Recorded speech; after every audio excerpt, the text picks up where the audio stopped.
అందరికీ నమస్కారం. కవిసింహ శ్రీ పోకూరి కాశీపతి గారి హరిశ్చంద్రోపాఖ్యానం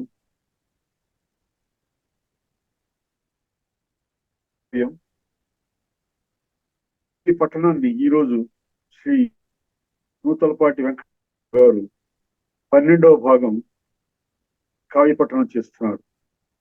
శర్మ గారికి స్వాగతం. నమస్తే. సంసారార్ణవమందు దుల్లి ఘనమౌ చాంచల్య రోగంబునన్ సంసారంబున సంచరించి తుదకున్ సారంబు శూన్యంబుగా సంసారంబది సాగరంబుగను ఆ సంసారి వైరాగ్యమీమాంసన్ నీదరి చేరికొల్చు అనుకంపం చూడుమా శంకరా.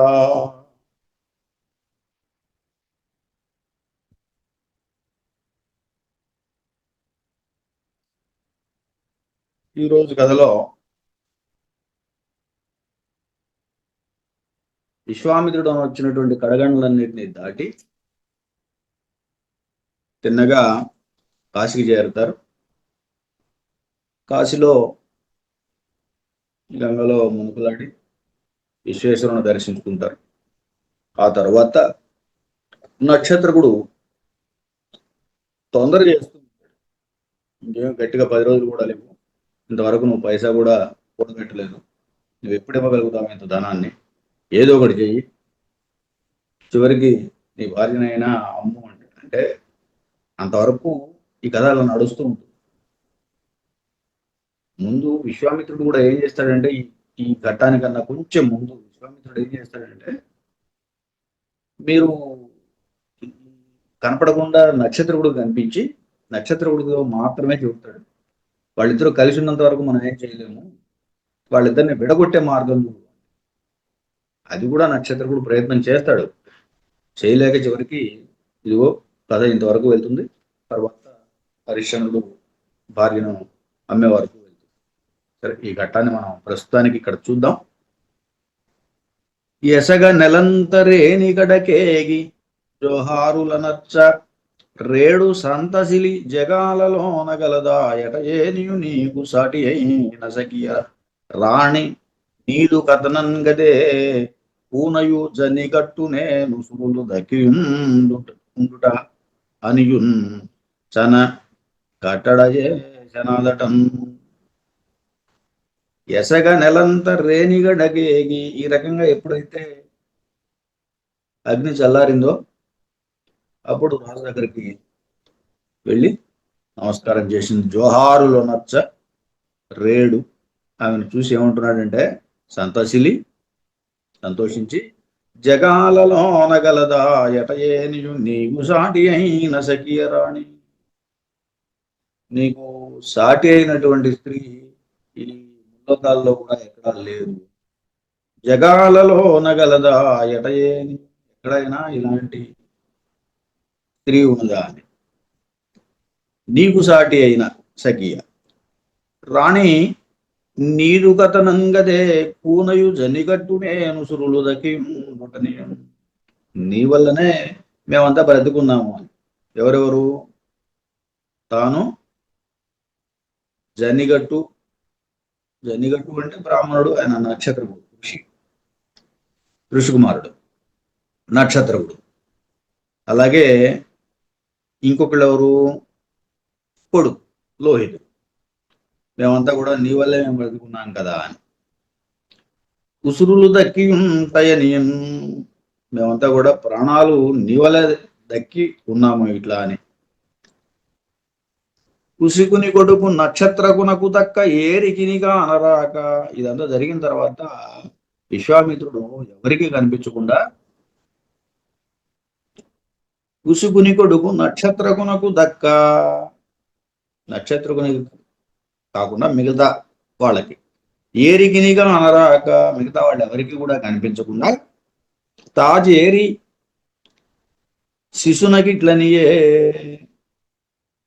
శిష్యునికి ఇట్లా అన్నాడు. నక్షత్రకుడు తోటి మాట్లాడాడు. ఆయన ఏమని మాట్లాడుతున్నాడు? రాణి దొర చీలునట్లు చేయదగు, రాణిని ధోరణి కూడా చీలిపోయేటట్టు చేయాలి. వాళ్ళిద్దరూ ఒకటిగా ఉంటే మనం ఏమి చేయలేము. ఎందుకంటే వాళ్ళిద్దరు కలిసి ఉన్నందువల్ల ఇప్పుడు ఆమె దయతోటే అగ్ని వెనక్కి వెళ్ళాడు, వాళ్ళు బ్రతికారు. అగ్నిని నివారించగలిగింది ఆమె. అందుకని రాణి దొర చీలునట్లు చేయదగును, అటులోగాక నా కోరిక నెగడ నగునే. అలా కాకపోయినట్టయితే నా కోరిక తీరదు అని చెప్పేసి కనిపించకుండా మిగతా వాళ్ళెవరికి, కేవలం నక్షత్రకుడు మాత్రమే కనిపిస్తూ ఈ మాట చెప్పాడు ఆయన. ఇంకో మాట కూడా చెప్తున్నాడు, ఏమిటో చూడండి. ఆయన బాధ చెబుతున్నాడు. ఆయన ఏం చేశాడో, తానంతా తాను ఏం చేసినా కూడా ఎందుకు గెలవలేకపోయాడో చెబుతున్నాడు ఇక్కడ. కినిసి, ఇక్కడ ఒక విశేషం కూడా ఉంది ఇందులో. అన్ని గుడులతోటే ఉంది ఈ పద్యం. ఇంతకుముందు తలకట్లు వచ్చినాయి, కొమ్ములు వచ్చినాయి, ఇప్పుడు గుడులు వస్తున్నాయి. కేవలం గుడులే ఈ పద్యం అంతా కూడా. కినిసి సిరిదీసి నీలిగితిని సిగ్గిడి కింగిరికిని దిగితీరితి కిత్తిని జీరి నుంచి చిక్కిడితిని జియ్యి ఇంతి కీరితిని నిల్చిరిసి. అన్ని గుడులే ఉన్నాయి. కన్నడ పద్యం. కినిసి కోపగించుకుని, సిరిదీసి ఆయన యొక్క సంపదనంతా తీసేసి, నీలిగితిని గర్వించారు. దేనికి? ఆయన రాజ్యాన్ని పోగొట్టాను, సంపదను పోగొట్టాను, ఏమీ లేకుండా చేశానని చెప్పేసి గర్వించాను. అప్పటికైనా నా మాట వింటాడేమో, లొంగుతాడేమో అని. కింగిరికిని దిగితీరితి, నీచానికి దిగి కిత్తిని జీరి, కిత్తి అంటే అగ్ని, అగ్నిని పిలిచి నుంచి వ్యాపింపజేసి చిక్కిడి తిని ఈ రకమైనటువంటి చిక్కు పెట్టాను. అయినప్పటికీ ఇంటికి రీతిన నిలిచిరిసి, ఆమె యొక్క చంద్రపతి యొక్క కీర్తితోటి, దయతోటి, పాతివరజ్యంతో బయటపడ్డాడు. ఆ రకంగా కీర్తిని పొందారు అని చెప్పి, నేను ఏం చేసినా కూడా ఉపయోగం లేకుండా పోయింది అనేది ఆయన బాధ.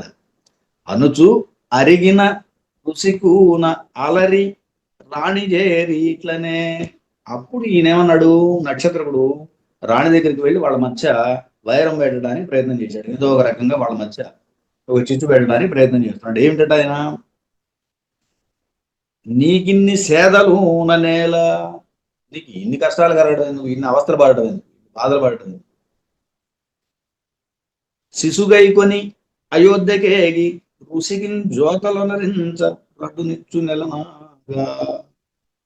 అయోధ్యకెళ్ళు, ఆయన్ని ఋషిని నమస్కరించు, ఋషి దగ్గరికి వెళ్ళి నమస్కరించు, అప్పుడు ఆయన రడ్డునిచ్చును, రాజ్యాన్ని ఇస్తాడు, ఈ కష్టాలన్నీ తీరుతాయి. నీ కొడుకునకు నాడిక చేకూరు, నీ కొడుకైన లోహితుడికి రాజ్యం చేకూరుతుంది.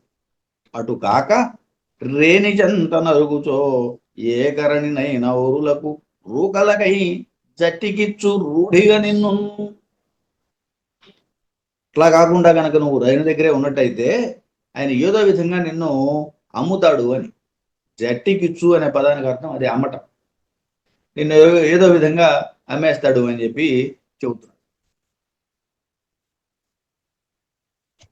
నాగా ఋషికూన, ఈ రకంగా అనగా, నాగా అనగా ఋషికూన అయి ఎలనాగా దూరి, ఆ ఋషికూనని నక్షత్రకుణ్ణి ఎలనాగా చంద్రమతి దూరి నిందించి. ఎందుకంటే వైరం పెడుతున్నాడు కదా, ఇద్దరి మధ్య చిచ్చు పెడుతున్నాడు కదా, అందుకోసం ఆమె గ్రహించి వెంటనే ఆ నక్షత్రకుణ్ణి నిందించింది.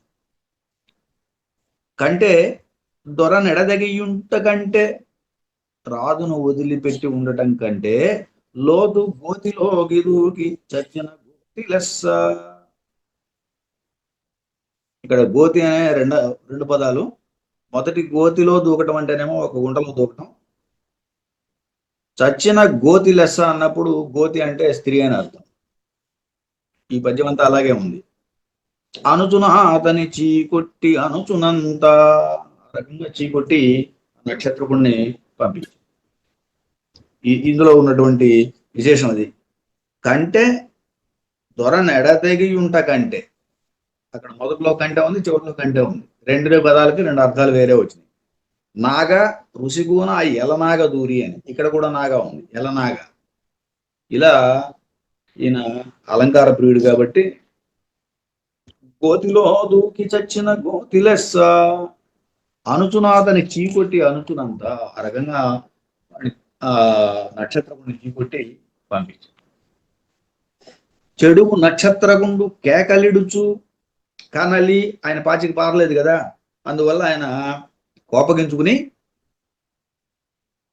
కేకలిడుచు నెలకు 5 రోజులే నేటుకుండే. ఇవాళకి కేవలం 5 రోజులు, 5 2 5 10 రోజులు. ఇక నెలలో 10 రోజులే మిగిలినాయి, 20 రోజులు గడిచిపోయింది. నెలకు 5 రోజులే నేటికుండే తీర్చరాయుడు కాసైన కూర్చరైతిరి. ఏది కొంచెం కూడా, ఒక కాసు కూడా మీరు దాచింది లేదు, ఇంకో 10 రోజులే ఉంది, తీర్చేది ఎట్లా అనుచు తొందర చేయగా నరుగుదేరి. ఈ రకంగా ఆయన తొందర పెట్టాడు. డబ్బులు లేవు, మీరేమో సంపాదించలేదు, కాసు కూడా సమకూర్చుకోలేదు, సమయం చూడకపోతే దగ్గరకు వచ్చింది కేవలం 10 రోజుల్లోకి వచ్చింది, కాబట్టి ఇది మీరు చేయగలరా అని చెప్పేసి ఆయన తొందర పెడుతున్నాడు. ఏరుల గట్టుల నెక్కుడు దారుల కారులను సరగదాటుచు సేదం సారెకు నిస్సోయనుచు నిస్సోయను చిన్నారి నెలంతుకను రజనాయుడు గని. సరే, ఇలా వాళ్ళు ఏర్లు ఘాటులు అవి ఇవి కొండలు గుట్టలు అలాగే అడవులు దాటి ప్రయాణం చేస్తున్నారు. ఆ శ్రమతో కొంచెం ఇస్సో అనుకున్నప్పుడు హరిశ్చంద్రుడు ఇలా అంటున్నాడు చంద్రమతితో, అరుగు తంతియ లెక్క నలసట గొనునట్టి చెలి గట్టులెటు లెక్క కలిగనొక్కో ననతోటలోనే గిలిని దశలను చూచు చెలి కానలెటు దాటగలిగెనొక్కో చందిరికలనుండజాలని చెలియ ఎండల కాక కెటులు వచ్చగలిగెనొక్కో నెరకేని ఒత్తుకొనిటి చెలి గడ్డి సజ్జలనెట్లు తెండగాగలిగెనొక్కో సురటి చూచిన ఈదకే సురుకునట్టి చెలియ సుడిగాలికెటులుండగలిగెనొక్కో తూగు దుయ్యల దిగి తిండికేగలేని చెలి ఎటుల దౌల నడుచుట కలిగెనొక్కో. ఇందులో అది చాలా సుకుమారమైనటువంటి పరిస్థితుల నుండి ఇలా అతి కష్టమైనటువంటి పరిస్థితుల్లోకి నెట్టబడిన విధానం అంతా కూడా ఈ పద్యంలో చెప్పారు. రాజరికంలో రాణికి అన్ని సమకూర్చినట్టుగా దగ్గరికి వస్తాయి, ఇక్కడ అలా కాదు. కాబట్టి ఇంతవరకు అటువంటి స్థితిని అనుభవించినటువంటి ఆమె ఇక్కడ ఎలా కష్టపడుతోంది అనే దానికి ఒక రకంగా పోల్చి చెబుతున్నాడు. అరుగు తంతియ లెక్క నలసటగునునట్టి చెలి గట్టుల ఎటు లెక్కగలిగెనొక్కో. అరుగు తంతియలు, అరుగు మెట్లెక్కడమే అలసట రాజరికంలో అక్కడ రాణిగా ఉన్నప్పుడు. ఇక్కడ చెలి గట్టులెట్టు లెక్కగలిగనొక్కో, పెద్ద కొండలే ఎక్కుతోంది ఏకంగా. ఇక్కడ ఇది ఎట్లా సాధ్యం అవుతోంది, ఎంత కష్టం అవుతోంది అని. ననతోటలో నగిలిని దశల చూచు, ననతోటలు పూల తోటలు, అక్కడ తిరగడానికే భయం కలుగుతుందట. గిలిని దశల చూచు, అటువంటిది ఇక్కడ కానలెటు దాటగలిగనొక్కో. అడవులో ఎట్లా వెళ్తుంది, అడవుల్లో ఎలా ప్రయాణం చేయగలుగుతోంది. చందరికలనుండజాలని చెలియ ఎండల కాక గటులో ఓర్చగలిగనొక్కో. వెన్నెలలో ఉండటానికే ఓర్చనటువంటి స్థితి నుండి ఇప్పుడు ఎక్కడికి వచ్చింది, ఎండల కాక గటులు ఓర్చగలిగాయి. ఎండల్లో తిరగడం కాబట్టి ఇటువంటి కాకని, ఈ వేడిని ఎట్లా ఓర్చగలుగుతోంది అని. నెరకేని ఒత్తుకొనిడి చెలి, నెరకేని అంటే పరుపులు, మెత్తటి పరుపులు, పడుకునే సజ్జ, అవి కూడా ఒత్తుకుంటాయి అనేటువంటి స్థితిలో ఉన్నటువంటి చెలి గడ్డి సజ్జలు అనేట్లు తెండగా కలిగినొక్కో. గడ్డి సజ్జలు, గడ్డితో చేయబడినటువంటి సజ్జల్లో ఎలా పడుకోగలుగుతోంది అని. సురటి సూచిన ఈదకే సురుకునట్టి చెలియ సుడిగా అలిగటులుండగలిగినక్కో. విసినికర్రలతో వీస్తున్నటువంటి గాలికే సురుకుతుందట. అలాంటిది సుడిగాలి గట్టులుండగలిగిన ఎక్కువ. తూపు ఏలదిగి తిండికే గలేని చెలి ఎటుల దౌల నడుచుట కలిగనొక్కో. సరే, ఈ రకంగా ఆమె ఎలా అవస్థపడుతుంది అని పోలుస్తూ రాజరికానికి, రాజులో అంటే రాణిగా ఉన్నప్పుడు ఉండే స్థితికి ఇప్పుడు అడవులో తిరుగుతున్నటువంటి స్థితిని పోల్చి చెప్పాడు హరిశ్చంద్రుడు. నన్ను చేసుకొనకై, దీని అందరి కారణం తానే అని చెబుతూ, నన్ను చేసుకొనకయుండిన నెనయునే ఇన్ని కడగండ్ల నింతి. నన్ను కనుక చేసుకోకపోయినట్టయితే ఇన్ని రకాల కష్టాలు అయితే నీకు కలిగేవా? ఇన్ని కడగండ్ల నింతి అటంచు తాను దూరుకొనుచు తనను తాను నిందించుకొచ్చు తోడ్కొని జని జని కాశీ అను కోటిక సరగున చేరన్. ఈ రకంగా కాశికా పట్టణాన్ని చేరారు. మొత్తం మీద కాశీని చూశారు. కాశీకి చేరగానే అట ఉండేటువంటి ఆకాశ ముందు గంగ చేరి అటనుండు చదలేటి నీరు చూచి నలుగురును కృంకులిడి చెంతనందనచ్చు గటరాచూలి తిగకంటి గలుగు గుడిని గాంచి ఏతెంచి రాయడగ్గించనిట్లు. అక్కడికి వచ్చారు. అక్కడ చదలేరు ఆకాశగంగ. ఆ గంగలో స్నానం చేశారు. కృంకులిడి నలుగురు చెంతనందనచ్చు గటరాచూలి తిగకంటి గలుగు గుడిని గాంచి. తిగకంటి 3 కన్నులు కలిగినటువంటి శివుడు. తిగకంటి గుడిని గాంచి అక్కడ ఉన్నటువంటి శివుడిని ఇలా ప్రార్థించాడు. శివుడిని ఎలా ప్రార్థించాడో చక్కని శీర్షపద్యం చెప్పాడు. ఇది కూడా మంచి అలంకారం. శీర్షపద్యంలో శ్రీనాథుడి శీర్షాల్లో కూడా చూస్తుంటాం. శీర్షపద్యాలు రాయడంలో శ్రీనాథుడి దిట్ట. అందులో కూడా మనం ఈ రకమైన శైలిని గమనిస్తాం. చూడండి. నీటి సొగసులాడి నీటుగు కెడులేడి తలకేలదాచిన దని జోహారు జోక రిక్కల దారి దీకొనల కటారి తలగేలదాచిన దని జోహారు జడలు గట్టిన జుట్టు తొడర నుదిరి గట్టు తలకేలదాచిన దని జోహారు జగ చలి నెలటొంకు జిగిగల తెలిసంకు తలకేలదాచిన దని జోహారు త్రాచు చేదరునంగల దని జోహారు తగ నుదుట నీరగిని గల దని జోహారు దండి చెలితో ఒడలగల దని జోహారు తలలైదు తెలిడాల్ గల దని జోహారు. ఇందులో శీర్షపద్యంలో తలగేల దాల్చిన దని జోహారు అని 2, 4, 6, 8 ఒకే పాదం ఉన్నది. దీంట్లో ఒకే పదాన్ని 4 సార్లు ప్రయోగించాడు. ఎక్కడ ఏం తేడా లేదు. తల కేల దాల్చిన దని జోహారు. తల మీద చేతిలోను తాల్చిన ధరించినటువంటి దని ప్రభువునకు జోహారు అని. ఈ తల మీద ఏముందో చేతిలో ఏముందో వేరువేరుగానే ఉన్నాయి 4 లైన్లలో పైన. 1, 2, 1, 3, 5, 7 పాదాల్లో. రెండో పాదం మాత్రం ఒకటే ఉంది. దాన్ని పునః మళ్ళీ అదే ప్రయోగించాడు. పాదంలో ఏ రకమైనటువంటి మార్పు లేకుండా. నీటి సొగసులాడి నీటుగు కెడులేడి. నీటి సొగసులాడి నీటు గుల్కెడు లేడి. నీటి సొగసులాడి అంటే గంగ తల మీద ఉంటుంది శివుడికి. అలాగే నీటు గుల్కెడు లేడి చేతిలో ఉంటుంది జింక. కాబట్టి గంగ లేడి తల కేల దాల్చిన దని ప్రభు. రెండో దాంట్లో ఏముంది?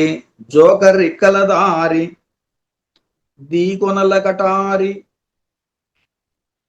జోకర్ రిక్కల దారి. రిక్కలు ఉంటే నక్షత్రాలు. నక్షత్రం ధరించినటువంటి నక్షత్రాల యొక్క నాదుడు చంద్రుడు తల మీద ఉంటాడు. అలాగే చేతిలో దీకొనల కటారి 3 కొనలు ఉండేటువంటి ఆయుధం త్రిశూలం. దీకొనల కటారి. కాబట్టి తల మీద చంద్రుడు, చేతిలో త్రిశూలం. తల కేల. దాల్చిన దణి జోహారు, జడలు గట్టిన జుట్టు, తొడర నుదిరిగట్టు. పైన జటాజూటం, తల మీద జడలు కట్టినటువంటి జుట్టు, జటాజూటం ఉన్నది. చేతిలో ఉదిరిగట్టు. ఉదిరిగట్టు అంటే మేరు పర్వతం. కాబట్టి తల మీద జడలు కట్టిన జుట్టు, చేతిలో మేరు పర్వతం కలిగినటువంటి ప్రభువు అని. జగ చలి నెలటంకు, జిగిగల తెలిసంకు. తల కేరళాల్చిన దని జోహారు. నెలటొంకు, చలి నెలటొంకు చంద్రుడు. తల మీద చంద్రుడు. జిగిగల తెలి శంకు, తెల్లని శంఖం చేతిలో. ఇలా తల మీద చేతిలోను కలిగిన వాటినన్నింటినీ కూరుస్తూ ఈ 4 లైన్లు సీజన్లో ఉన్నటువంటి పాదాలన్నీ చెప్పాడు. అందుకే మళ్ళీ కూడా ఆయన మళ్ళీ చెప్పడంలో ఉద్దేశం ఏంటంటే, తల మీద చేతిలో ఉన్న వాటిని మరి అన్నీ ఒకే రకంగానే చెప్పాలి కాబట్టి మళ్ళీ చెప్పడంలో మనసుకు హత్తేటట్టుగా పునశ్చరణ ఒక రకంగా. త్రాజు చేదు అరుణంగల దని జోహారు. త్రాచు చేదు గళం, అరుణ అంటే గళం, త్రాచు చేదు అంటే విషం. విషము గొంతులో కలిగినటువంటి, గొంతులో దాచినటువంటి దణికి జోహారు, ప్రభువునకు నమస్కారం. తగ నుదుట నీరిగిని గల దని జోహారు. అలాగే నుదుట నీరగిని, నుదుట మీద అగ్ని కన్ను కల దణికి జోహారు. దండి చెలితోలు వడలగల దని జోహారు. అలాగే చెలితోలు వడలగలిగిన అంటే అర్ధనారీశ్వరుడు కాబట్టి, పార్వతీదేవి సహంగా ఆయన శరీరంలో ఉంటుంది, సామేన ఉన్నది కాబట్టి. తలల 5 తెలిడాల్ గల దని జోహారు. ఆయనకి, శివునికి 5 ముఖాలు. సజ్జోజాతం, వామదేవ, అఘోరం, తత్పురుషం, ఈశానం అనేటువంటి 5 ముఖాలు కూడా ఉన్నటువంటి వాడు. తలలు 5 తెలిడాల్ గల, తెలిడాల్ తెల్లనైనటువంటి కాంతి కలిగినటువంటి వాడు. అటువంటి ప్రభువునకు నమస్కారము అని చెప్పి ఆయన ఒక స్తోత్రం చేశాడు అన్నమాట. అని తలచుచు ఇక అతడను గల జేజేలగొలిచి డగ్గు తిగతో కనుగొనల నీళ్లు రాచుచున్నాను సాకగదే తటాలునం చెగ కంటి. అప్పటికి ఆయన ఓపిక అయిపోయింది. ఇక తాను ఏం చేయలేను అనుకున్నాడు. అక్కడ ఉన్న దేవతలందరికీ నమస్కారం చేశాడు. నా ఈ కష్టాల నుంచి మీరే ఒడ్డున వేయాలన్నట్టుగా కళ్ళ నీళ్లతోటి అర్థించాడు. నన్ను సాకగదే తటాలు నన్ను సెగ కంటి అన్నాడు. వెంటనే నన్ను రక్షించమని అడిగాడు. ఎట్టుల రూకలు గూర్తును ఇకెట్టుల ఈతనికి కార్తు నెట్టుల తీర్తున్. ఏ రకంగా సంపాదిస్తాను డబ్బుల్ని, అవి ఇతనికి ఎట్లా ఇస్తాను, ఎప్పటికి ఇస్తాను. ఎట్టుల రుసితరి చేర్తున్. ఆ డబ్బుల్ని అన్న ప్రకారం, మాట ప్రకారం ధనాన్ని సంపాదించి ఆయనకి ఎప్పుడు నేను ఇవ్వగలుగుతాను. ఇకెట్టుల జోగి కనరార్తు నెట్టుల నేర్తున్. ఆయనకి సంపదన ఏ రకంగా ఆయనకి ఇస్తా అన్నదాన్ని ఇచ్చి నేను ఆయన దగ్గరికి వెళ్ళగలుగుతాను అని, మళ్ళీ ఏ రకంగా విశ్వామిత్రుని చూడగలను అని. ఇవ్వకుండా చూడలేడు కదా, అందువల్ల. అనుచునొక చోట ఎటుదోచగాదు నీడు కూరుచుండిన నక్షత్రకుడు కనరున నెలకు 2 నాళ్లే ఉండే. నెలకు 2 నాళ్లే ఉండే, 2 రోజుల్లోకి వచ్చిందట్టేగా. నీ కుతికకు గాలి కంట కడుదునని కేలునంది. గొంతుకు కాలికి కలిపి కడతానంటున్నాడు ఆయన. చివరికి నిందించేదాకా వచ్చాడు అనమాట. నీ కుతికకు గాలికి అంటగడుదునని, కాలికి అంటగడుదునని, కుతికకు కాలికి అంటగడుదునని కేలునంది. లాగుచుండి నూరక లాగు నుండి దుడ్లు తాకూర్చకున్న నా దుడ్లు తాకు లాగుచుండి ఊరకి లాగుచుండి ఆ రకంగా ఆయన్ని పట్టుకుని లాగుతున్నాడు. దుడ్లు కూర్చకున్న నా దుడ్లు తాకు కురుజుండుట దిట్లు చేకూరుజుండు ఉడుగులే రహి నడకర నుడుగులేరా. సరే, ఈ లాగు గడిపి డబ్బులు సమకూర్చుకున్న నా దెబ్బలు తాగును దుడ్లు తాగును అన్నాడు. దుడ్డు అనే పదానికి అక్కడ డబ్బులు అనే అర్థం ఉన్నది, ధనం అనే అర్థం ఉన్నది. అలాగే దుడ్లు అంటే దెబ్బలు అనే అర్థం కూడా ఉంది. దుడ్డు ఈ రకంగా కూర్చోవడం వల్ల నిందలు కలుగుతాయి కాబట్టి ఏదో ఒక రకంగా మరి ఆయనకి చేయాల్సిన అవసరం ఉన్నది కాబట్టి అనుజును అటునిటు గుంజుచుండినను ఆ రకంగా అటు ఇటు లాగుతున్నాడు. రాణి రాయనకు నిట్లనియ జాగుసేయనేల ఈ కొటికలోన నన్ జట్టికిచ్చి రూకలంది నక్షత్ర కొనగిడి అనుజుడనినా. చివరికి తానే ఒక ఉపాయాన్ని చెప్పింది. ఆయన ధైర్యం చాలక ఏం మాట్లాడలేక తిరుగుతున్న సందర్భంలో, ఆయనకు ఒక ఆలోచన లేని సందర్భంలో, ఒక ఆలోచన దొరకని సందర్భంలో ఆమె నన్ను నమ్మి అయినా సరే ఈ నక్షత్రకి డబ్బులు ఇచ్చి పంపించమని అంటోంది.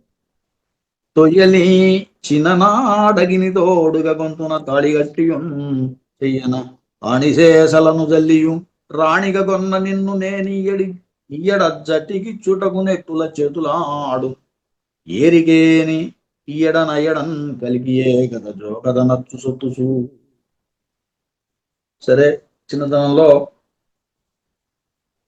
తోడుగా గొంతున తాళి కట్టి ఆనిశేషలు చల్లి తలంబ్రాలు రాణిగా కొన్న నిన్ను రాణిగా తీసుకొచ్చుకున్నాను. అలాంటి నేను ఈ సమయంలో జట్టికి ఇచ్చుటకు ఎటుల చేతులు ఉన్నాడు, ఏ రకంగా అమ్మడానికి చేతులు వస్తాయని చెప్పేసి బాధపడుతున్నాడు. నేనిన్నెడ తెగి ఒక గడియే నీవు ఉండగలాడనే జట్టిడగా లేనని, నిన్ను ఒక్క క్షణం కూడా వదిలిపెట్టి ఉండలేను, నిన్ను అమ్మలేను అని చెప్పి ఆయన కన్నీరులగడు రేనికి రాణీటులనే నగడంకన్. అప్పుడు ఆయన దుఃఖపడుతూ ఉంటే ఆమె మళ్ళీ ఏమంటుందో చూడండి. కీరితిని గోరుగును నయకార్యాలు కూనలను రోసి రోసి ఏగు నెటకే నితొంటి రాజులెల్ల అన్నిటి దిగిచి కానలకు నెగరే కేతిగనరే చనరే. ఆమె ధైర్యం చెప్పింది. కీర్తి కండూతి, ఒక రకంగా కీర్తి కావాలనుకున్నటువంటి వాళ్ళు ఎవరు కూడా, అటువంటి నాయకులంతా కూడా పూర్వం ఇలాగే కొంత ఇబ్బంది పడ్డారు.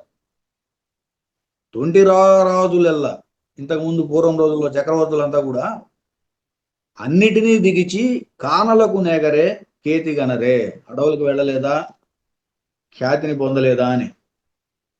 బహుశా మరి ముందు కొంతమంది ఉదాహరణ చెప్పి ఉండాల్సింది, ఇక్కడ ఎక్కడ ఉదాహరణ చెప్పలేదు కానీ కొంతమంది రాజులు, పూర్వపు రాజులు అని ఇలా కాలేదా అని చెప్పి,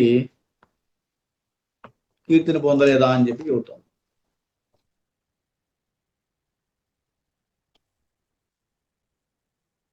ఈ రోజుకి ఇక్కడ స్వస్తి. కవిసింహ శ్రీ పోకూరి కాశీపతి గారి హరిశ్చంద్రోపాఖ్యానం కావ్య పఠనం గావించిన శ్రీ నూతలపాటి వెంకటరత్న శర్మ గారికి ధన్యవాదాలు.